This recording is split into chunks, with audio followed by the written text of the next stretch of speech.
नमस्कार साथियों, math competition class Amit sir की क्लास में आपका बहुत बहुत स्वागत है।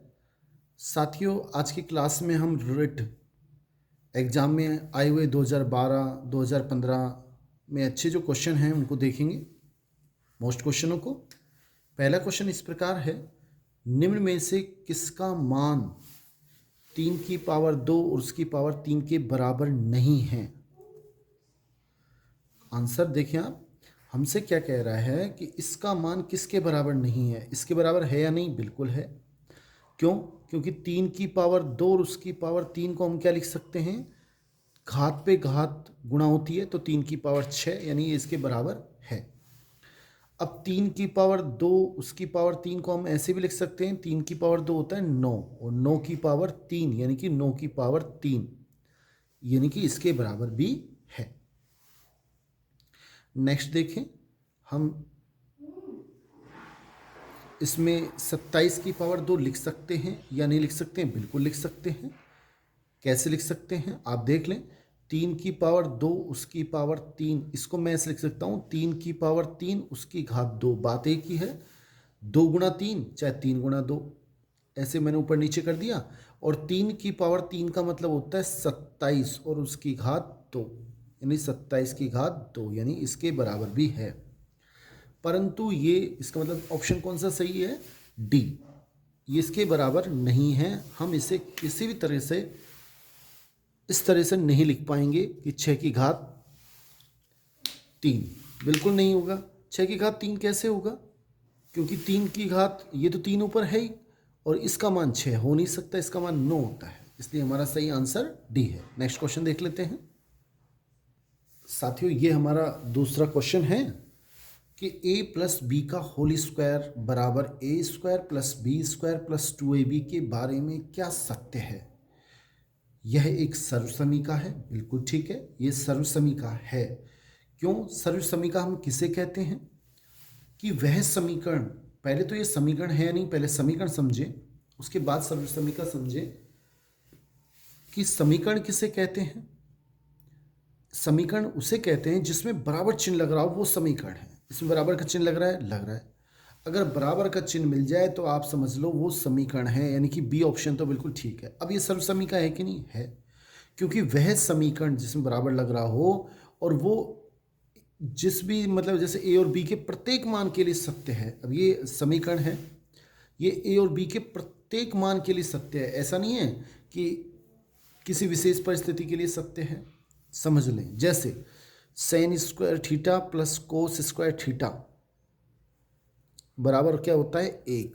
यहाँ थीटा का मान चाहे कुछ भी हो, चाहे 30, 60, 1000, 1,00,000, हमेशा इसका मान, अगर यहाँ पे और यहाँ पे कोण बराबर है 1,00,000, 1,00,000, तो इस पूरे का मान 1 ही आएगा, हमेशा सत्य होगा।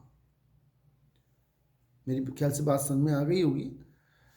तो ये क्या कहलाती है? सर्वसमीका। ये सर्वसमीका है क्योंकि ये ए और बी के प्रत्येक मान के लिए सत्य है, और ये सर्वसमीका भी है, समीकरण भी है। इसका मतलब सी ऑप्शन इसका बिल्कुल सही है कि ए और बी दोनों ही सत्य है। नेक्स्ट क्वेश्चन देख लेते हैं साथियों। नेक्स्ट क्वेश्चन है कि इसमें अगर इसका भाग दें तो भागफल और शेषफल किसके बराबर है। देखो, भाग किस में देना है? 27x की घात cube plus 27x square Y plus 9x Y square और प्लस वाई क्यूब में किसका भाग देना है वो भी देख लें आप। हमें भाग देना है 3x प्लस वाई का। पहले मुझे ये 3x लिखना पड़ेगा प्लस वाई। क्यों? क्योंकि हमने x की उच्चतम घात आगे लिखी है, फिर उससे कम ऐसे, फिर उससे कम, इस तरह से हमने लिखा है, तो यहाँ पे भी x आगे लिखना पड़ेगा। अब भाग कैसे दिया जाता है आप देख लें, सीख लें। सबसे पहले इसमें भाग देंगे 3x का। 27x क्यूब में जब रफ कॉपी में हम पीछे भाग देंगे 3x का, तो कितनी बार जाएगा? 3 नाम 27, 9 और x स्क्वायर। फिर सुन लें, सबसे पहले इसमें भाग देंगे इस 3x का, 3 नाम 27 और x स्क्वायर। अब इस 9x स्क्वायर को हम इस पूरे से गुणा करेंगे। 9x² को जो भी आएगा उसको इस पूरे से गुणा करेंगे, तो 9x² को जब 3x से करेंगे तो कितना आएगा, 9 तिया 27 और x की घात 3 प्लस 9x² को y से करेंगे तो 9x²y, ये माइनस का ये माइनस का चिन्ह बदल जाता है, प्लस का हो तो माइनस और माइनस का हो तो प्लस। अब इसका चिन्ह प्लस नहीं है माइनस है, ये माइनस का है और ये प्लस का आपस में कट जाएंगे, ये प्लस का है और ये माइनस का है, कितने बचेंगे 27 है, और 27 में से जब हम 9 घटाएंगे तो कितने बचेंगे, 27 माइनस 9, तो हमारे पास 18x² बचेंगे प्लस 9, ये मैंने एज इट इज लिख दिया, xy² प्लस y³। अब हम दोबारा 3x का भाग इसमें देंगे, 18x²y में किसका भाग देंगे, 3x का, तो कितनी बार जाएगा, 3 × 18 प्लस के एक x से एक x कट गया, x और y बचा। अब इस 6xy का हम इससे गुणा करेंगे, 6 को जब 3 से करेंगे तो 6 × 18 x² प्लस अब 6xy का हम इस पूरे से पहले इससे गुणा किया, अब 6xy को y से करेंगे तो कितना आएगा, 6 एकम 6xy²। एक बार फिर सुने, 6xy को पहले 3x से करेंगे, 6 × 18 x²y, इसको जब इससे करेंगे तो 6xy², ये माइनस का ये माइनस का ये आपस में कट जाएंगे, चिन्ह बदला। अब 9 में से 6 गए तो कितने बचे, 3xy² प्लस का y³। अब हम 3x का भाग इसमें देंगे तो कितनी बार जाएगा, 3xy² में जब हम 3x का भाग देंगे तो ये आपस में कट के y² बार, और y² को जब इससे गुणा करेंगे तो कितना आएगा, 3xy² और y² को जब y से करेंगे तो y³, और ये बिल्कुल समान आ गए, आपस में कट जाएंगे, शेषफल 0 बचा और ये इसका भागफल आ गया। इसका मतलब सी ऑप्शन हमारा बिल्कुल सही है। नेक्स्ट क्वेश्चन देख लेते हैं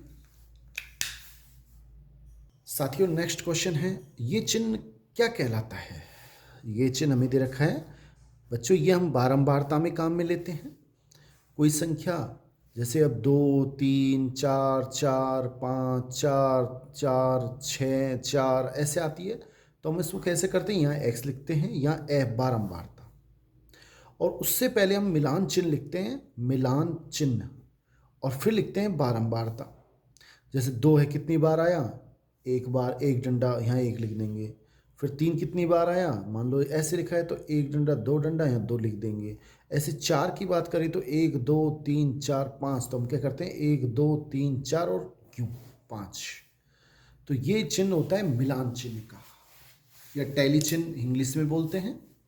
तो ए ऑप्शन इसका बिल्कुल सही है, और ये कितने को व्यक्त करेगा, 5 को, 1 2 3 4 और ये 5। नेक्स्ट क्वेश्चन देख लेते हैं साथियों। नेक्स्ट क्वेश्चन है, आप इसे आसान ना समझें। कई बार हम सबसे बड़ी गलती करते हैं कि कठिन क्वेश्चनों में बड़ा अपना समय वेस्ट कर देते हैं। हमारा सिलेक्शन तब होगा जब हम आसान क्वेश्चन को निश्चित रूप से सही कर दें और कठिन क्वेश्चन हम हल कर पाएं। लेकिन हम अगर आसान क्वेश्चन एक भी गलत करते हैं तो हमारा सिलेक्शन निश्चित नहीं है। 210 रुपये को राम और श्याम 7:3 के अनुपात में बांटने पर दोनों के द्वारा प्राप्त धन क्रमशः है कि दोनों को कितना प्राप्त होगा।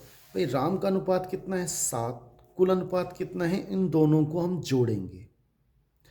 ये राम का है, राम का कितना आएगा, पहले इसका अनुपात, फिर दोनों का अनुपात जोड़ेंगे, 7 और 3 10 इंटू टोटल कितने रुपए हैं, 210। और श्याम की बात करें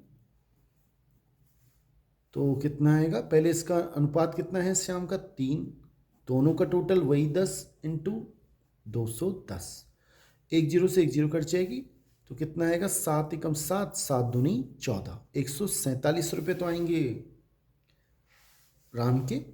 और 1 0 से 1 0, 3 एकम 3 और 3 दूनी 6, 63 रुपये आएंगे श्याम के। यानी कि ए ऑप्शन बिल्कुल ठीक है। नेक्स्ट क्वेश्चन देख लेते हैं। ये ऑप्शन बिल्कुल सही है हमारा। नेक्स्ट क्वेश्चन,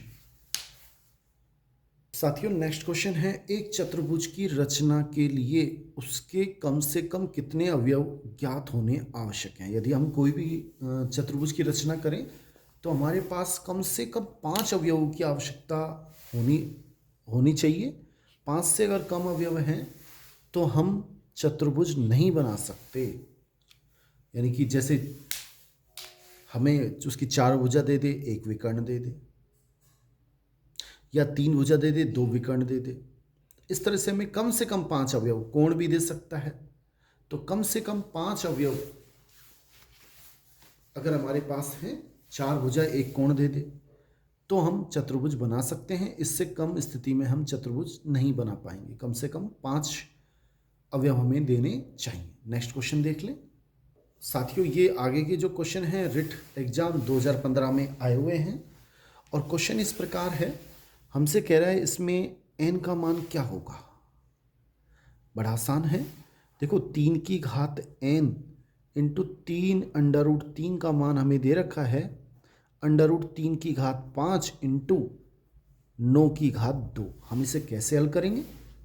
देखो 3 की घात n इंटू 3 बराबर, मैंने अंडर रूट 3 का भाग दिया और जब भाग देंगे तो अंडर रूट 3 की घात 5 9 की घात 2 बटा अंडर रूट 3। ये अंडर रूट 3 है, इसकी घात कुछ नहीं है तो 1 है, 1 कट जाएगी, कितने बचेंगे 4। तो ये 3 3 तो यहाँ आएगा अंडर रूट 3 की घात 4 इंटू 9 की घात 2 को मैं क्या लिख सकता हूँ 3 की घात 2, 9 को मैं लिख दिया 3 की घात 2 और ऊपर 2। बिल्कुल सही है। अब आगे देख लें, आगे क्या होगा। देखो इसमें 3 की घात, चाहें तो आप ऐसे लिख सकते हैं या इसको सोल्व कर लेंगे, कोई बात नहीं। तो इसको मैं क्या लिख सकता हूं, अंडर रूट 3 कितनी बार, 4 बार गुणा, और इंटू 3 की घात 4, क्यों 2 की घात पे घात गुणा होती है तो 2 इंटू 2 4। अब देखो 3 की घात n बराबर, या अपन यहीं पे इसको ऐसे लिख लें, 3 की घात इसके ऊपर कुछ नहीं है तो 1 मान लें, और जब आधार समान हो तो घातें जुड़ जाती हैं, n+1 हो जाएगा, ये 3 हो जाएगा, ये 3 हो जाएगा, ये 3 का स्क्वायर हो जाएगा इंटू 3 की घात 4। फिर सुने, ये 3 हो जाएगा, ये 3 हो जाएगा, और 3 इंटू 3 3 का स्क्वायर हो जाएगा, और इंटू 3 की घात 4। और अभी आपको बताया आधार समान हो घातें जुड़ती हैं, 3 की घात 6 हो जाएगा। और जब ये बराबर हैं तो n+1 किसके बराबर हो जाएगा, 6 के। n+1 का मान अगर 6 आ गया तो n का मान कितना आएगा, 6 + 1 जब इधर जाएगा -1 हो जाएगा, तो n बराबर आएगा 5। यानी कि सी ऑप्शन हमारा बिल्कुल सही है। नेक्स्ट क्वेश्चन देख लेते हैं साथियों। ये हमारा नेक्स्ट क्वेश्चन है और हमसे कह रहा है इसमें इसका आंसर क्या होगा, इसका गुणनखंड क्या होंगे। देखो मैं इसको ऐसे लिख सकता हूँ, 2x - 8xy + 4y और -1। मैंने इसको यहाँ लिख दिया, इसको यहाँ लिख दिया। इन दोनों में से कॉमन आ रहा है, 2 आ रहा है, x आ रहा है, क्या बचेगा। इसमें से पूरा कॉमन आ गया तो 1 बचेगा, पूरा कॉमन ले लिया, माइनस जो हमने कॉमन लिया है 2 तो यहाँ 4 बचेंगे, x कॉमन ले लिया, y बचेगा, प्लस इन दोनों में से हमने माइनस कॉमन ले लिया, -1 कॉमन लिया। माइनस कॉमन क्यों लिया, क्योंकि हमें इसका जैसा लाना है, और जब -1 कॉमन लिया तो ये माइनस का तो क्या हो गया, प्लस का, तो ये तो प्लस का हो गया, और जो प्लस का था वो माइनस का हो गया।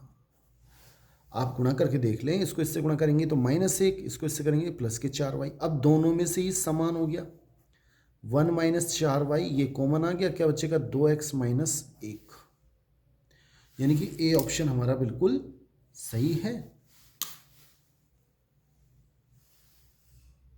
1 - 4y और 2, सॉरी बी ऑप्शन हमारा बिल्कुल सही है। 1 - 4y,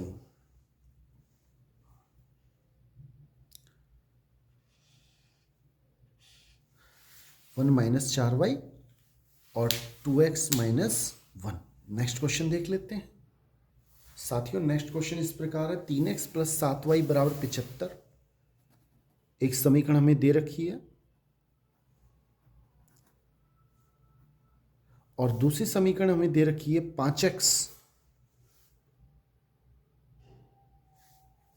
5x माइनस 5y बराबर 25। इसको हम हल कर लेते हैं। अभी इसमें पूरी समीकरण में हम 5 का भाग देते हैं, जा रहा है इसलिए। अब ये क्या बचेगा, x माइनस वाई, और इसमें 5 का भाग देंगे तो 5 आएगा, समीकरण नंबर 2। हमने क्या किया, पूरी समीकरण में 5 का भाग दिया। जब पूरी समीकरण में 5 का भाग देंगे, जा रहा है, यहाँ 5 बचेगा और x बचेगा, 5 कट गया, यहाँ 5 कट गया, y बचेगा और 5 25 5 आएगा। अब 2 समीकरण है हमारे पास। मैंने इसको क्या किया, 7 से गुणा कर दिया। क्यों किया 7 से गुणा, क्योंकि यहाँ पहली समीकरण में 7y है, हम जोड़ देंगे 7x माइनस 7y और 7 5 35। ये समीकरण आ गई 3। 1 और 3 को जब हम जोड़ेंगे तो ये 3x और 7x हो जाएंगे 10x। ये प्लस का ये माइनस का कट जाएगा और ये आ जाएंगे हमारे पास 110। 35 और 75 जोड़ेंगे तो 110 आएंगे। तो x बराबर कितना आएगा, 110 बटा ये 10, तो ये 0 0 11, ये x का मान आ गया 11। अब y का मान क्या आएगा, हम क्या करते हैं, किसी में भी रख दो, चाहे 1 में, चाहे 2 में, चाहे 3 में। मैं इसे 2 में रख देता हूँ या 1 में रख देता हूँ, 1 भी ठीक है। 1 से देख लेते हैं। 3 इंटू एक्स का मान 11, 11 3 33 प्लस 7y बराबर 75। तो 7y बराबर 75 में से जब 33 घटाएंगे, ये 33 प्लस के हैं, इधर जाएंगे माइनस के हो जाएंगे, तो ये 2 बचेगा और ये 4 बचेगा, 42। तो y का मान जब 7 का इसमें भाग देंगे तो 7 6 42, y का मान 6 आएगा और x का मान ये आ गया। और हमसे पूछ रहा है x प्लस वाई, यानी कि 11 प्लस 6 कितने हो जाएंगे, 17। यानी फर्स्ट ऑप्शन हमारा बिल्कुल सही है। नेक्स्ट क्वेश्चन देख लेते हैं। साथियों नेक्स्ट क्वेश्चन इस प्रकार है कि साधारण ब्याज की किस दर से कोई धन 8 वर्ष में दुगना हो जाएगा। देखो, मैंने मान लिया कि मूलधन 100 रुपये है और वो दुगना हो जाएगा, तो इसका मतलब ब्याज कितना हो गया, 100 रुपये हो जाएगा ब्याज। तो वो राशि 8 वर्ष में दुगनी 200 रुपये हो जाएगी। फिर सुने, साधारण ब्याज की दर हमें ज्ञात करनी है कि धन, कोई धन, मैंने धन मान लिया 100 रुपये है मूलधन, 8 वर्ष में दुगना मिलेगा। तो वो धन दुगना कब हो जाएगा, जब 100 रुपये ब्याज हो जाए। अगर 100 रुपये ब्याज हो गया तो टोटल मिलके वो धन कितना हो गया, 200 रुपये, यानी कि 100 का दुगना हो गया। अब दर निकालना है और हम जानते हैं ब्याज का सूत्र होता है मूलधन इंटू समय इंटू दर बटा 100। बड़ा आसान है। ब्याज कितना है, 100 रुपये, मूलधन कितना है 100 रुपये, समय कितना है 8 वर्ष, दर हमें निकालनी है बटा 100। 100 से ये 100 कट गया, दर का मान क्या हो जाएगा, 100 में जब इस 8 का भाग देंगे तो हमारे पास दर आ जाएगी। 8 का भाग दें 100 में, 8 एकम 8, 2 बचेंगे, 0 उतार लिया, 8 दूनी 16, 4 और फिर 0.5, 8 बन जाए 40, यानी कि 12.5% इसका सही आंसर है। बी ऑप्शन बिल्कुल सही है। 12.5% की दर से ये राशि 8 वर्ष बाद दुगनी हो जाएगी। नेक्स्ट क्वेश्चन देख लेते हैं। साथियों नेक्स्ट क्वेश्चन है कि a प्लस बी अनुपात b प्लस सी अनुपात c प्लस सी का अनुपात ये है। तो मैंने मान लिया a प्लस बी किसके बराबर है, 6x के, b प्लस सी किसके बराबर है, 7x के, और c प्लस सी किसके बराबर है, 8x के।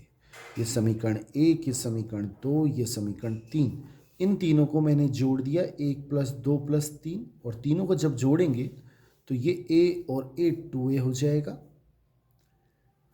प्लस b और b 2b हो जाएगा, प्लस c और c 2c हो जाएगा।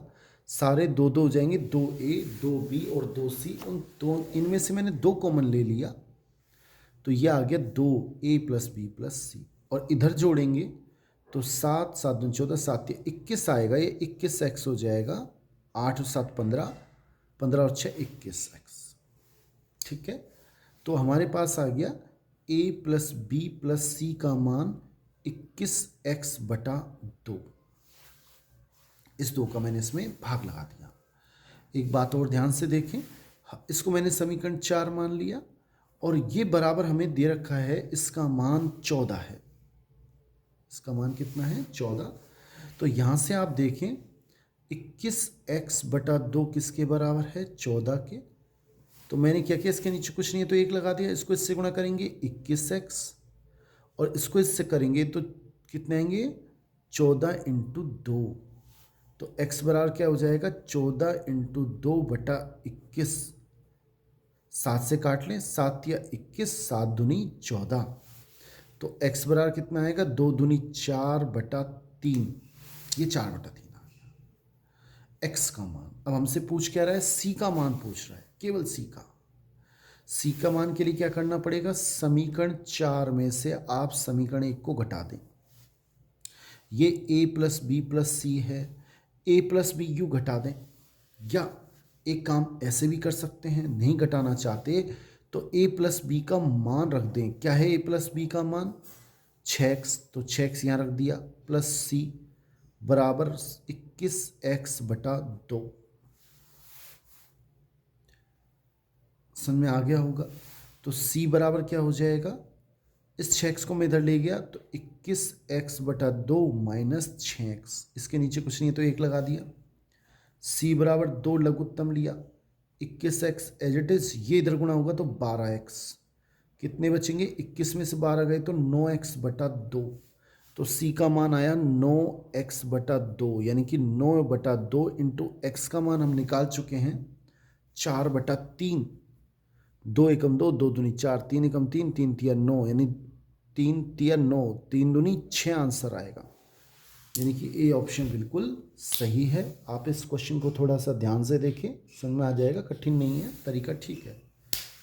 नेक्स्ट क्वेश्चन साथियों, नेक्स्ट क्वेश्चन है 1/2% का दशमलव भिन्न क्या है? जब भी आपको प्रतिशत हटाना हो तो आप क्या करेंगे?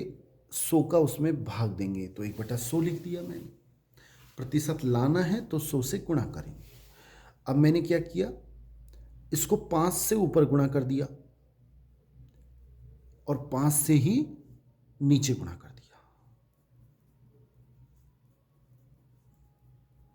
ऐसे लिख सकता हूं, बिल्कुल लिख सकते हैं। उससे क्या फायदा होगा? बात एक ही है, 5 से 5 कट जाएगा। मैंने 5 ऊपर 5 नीचे लिख दिया। 5 एकम 5, 5 एकम 5, ऊपर तो आ गया 5, नीचे कितने आएंगे? 5 दूनी 10 और 2 जीरो, ये 3 जीरो, यानी 3, इस 3 संख्या से पहले दशमलव आएगा। 5 तो एज इट इज, 2 जीरो में मेरी तरफ से लगा देता हूं और फिर दशमलव आ जाएगा। यानी कि बी ऑप्शन हमारा बिल्कुल सही है। नेक्स्ट क्वेश्चन देखेंगे। राम व श्याम ने क्रमशः 30,000 रुपये और 45,000 रुपये निवेश करके व्यापार स्टार्ट किया और 2 वर्ष बाद 1,50,000 रुपये का लाभ हुआ। तो इनका श्याम का उस लाभ में कितना भाग मिलेगा? कितना उसको 1.5 लाख में से मिलेगा, यह हमें निकालना है। बड़ा आसान है। पहले आप इनका अनुपात निकालें। राम अनुपात श्याम, हमें पैसे दे रखे हैं, इसने 30,000 रुपये लगाए 1 वर्ष के लिए या 2 वर्ष के लिए, समय दोनों के लिए समान है, और 45,000 लगाए इसने। अनुपात निकाल लें, 3 जीरो से 3 जीरो, 5 से काटेंगे, 5 छंग 30, 5 नाम 45, 15 से ही काट लेते, कोई बात नहीं, 15 से काट लेते हैं। 15 दूनी 30, 15 तिया 45, और या फिर बाद में दोबारा 3 से काटते हैं। अब श्याम का अनुपात हमसे पूछा है, श्याम का भाग कितना है? 3। तो 3 बटा टोटल इन दोनों का 5 इंटू 1.5 लाख, 1,50,000। 5 तिया 15, 30,000, और 30,000 को जब 3 से गुणा करेंगे तो 90,000 रुपये आएंगे। 90,000 हमें दे नहीं रखे, इसका मतलब इसका आंसर क्या है? कोई नहीं। पहला ऑप्शन दे रखा है 30,000, दूसरा 45, तीसरा 75, तो इसका सही आंसर है 90,000, जो कि इसमें है नहीं, इसलिए डी ऑप्शन। नेक्स्ट क्वेश्चन देख लें 14वां। राजीव की 5 वर्ष पूर्व आयु और 9 वर्ष बाद की आयु का गुणनफल हमें दे रखा है। मैंने मान ली वर्तमान आयु, माना वर्तमान जो हमसे पूछ भी रहा है, वर्तमान आयु क्या है, x है। अब प्रश्न को पढ़े 5 वर्ष पूर्व, तो x का 5 वर्ष पूर्व यानी 5 घटा दो, गुणा 9 वर्ष बाद, इसमें 9 जोड़ दो, वो किसके बराबर है, 15 के बराबर है इनका गुणनफल। अब इनको हल कर लेते हैं। वर्तमान आयु आ जाएगी, क्या आएगी, आप देखो इसको ऑप्शन से भी कर सकते हैं। ऑप्शन से कैसे कर सकते हैं, इसमें रख के देख लें, x के स्थान पे 6 रख के देखें तो कितना आएगा, 6 माइनस 5 1 आएगा। अगर x बराबर 6 रखें तो 6 माइनस 5 1 आएगा, और 6 प्लस 9 15 बराबर 15, बिल्कुल सही है, 15 एकम 15 बराबर 15, ये ऑप्शन बिल्कुल सही है और यही हमारा आंसर है, और किसी में ऐसा नहीं आएगा, ए ऑप्शन हमारा बिल्कुल ठीक है। नेक्स्ट क्वेश्चन, एक कमरा 12 मीटर लंबा, 9 मीटर चौड़ा और 8 मीटर ऊंचा है। अधिकतम किस लंबाई का बांस इसमें रखा जा सकता है। ये वास्तव में एक घनाभ है, और घनाभ का विकर्ण हमसे पूछना चाह रहा है, जिसका सूत्र क्या होता है, अंडर रूट लंबाई का स्क्वायर प्लस चौड़ाई का स्क्वायर और प्लस ऊंचाई का स्क्वायर। ये घनाभ का विकर्ण होता है, और यही सबसे अधिक लंबाई होती है इसमें, और वही बांस हमसे पूछना चाह रहा है। यानी 12 का स्क्वायर 144, 9 का स्क्वायर 81, 8 का स्क्वायर 64, ये आएंगे 289, और 289 का वर्गमूल होता है 17 मीटर। ये हमारा सही आंसर है, यानी ए ऑप्शन हमारा बिल्कुल सही है। आज के लिए इतना ही। साथियों, आपसे निवेदन रहेगा कि आप इस चैनल को सब्सक्राइब करें, लाइक करें, कमेंट करें। थैंक्स।